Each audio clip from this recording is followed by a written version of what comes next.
भारत का बच्चा बच्चा जय जय श्री राम बोलेगा। मेरे भारत का बच्चा बच्चा जय जय श्री राम बोलेगा।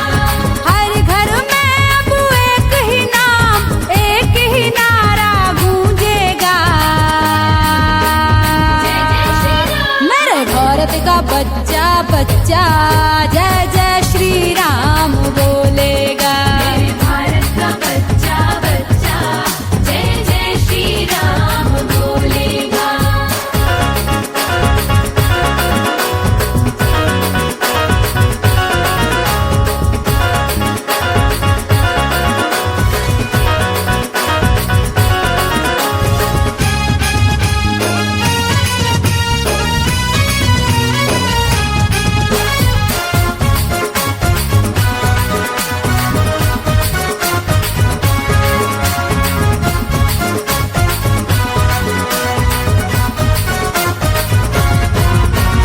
हम हिंदू हैं बब्बर शेर बब्बर शेर बब्बर शेर।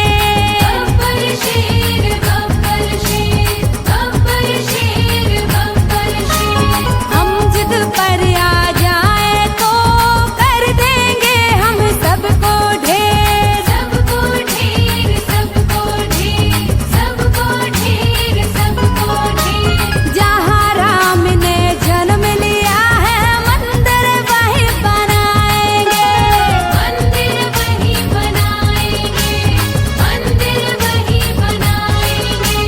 राम नाम का भगवा सारे भारत में लहराएंगे।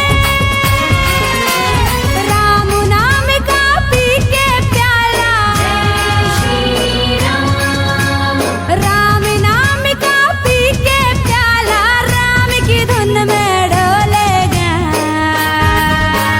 जय जय श्री राम। मेरे भारत का बच्चा बच्चा मेरे भारत का बच्चा बच्चा जय जय श्री राम बोलेगा। मेरे भारत का बच्चा बच्चा जय जय श्री राम बोलेगा।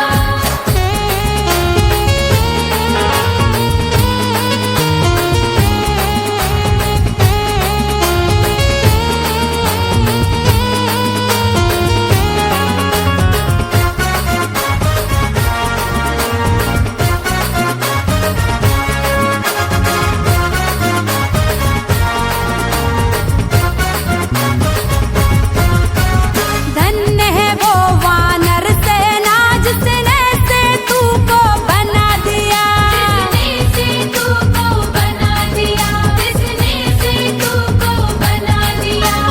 लिख कर राम नाम पत्थर पर पानी में था तैरा दिया।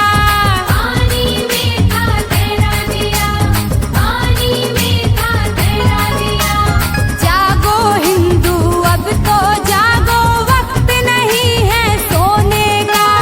वक्त नहीं है सोने का वक्त नहीं है सोने का।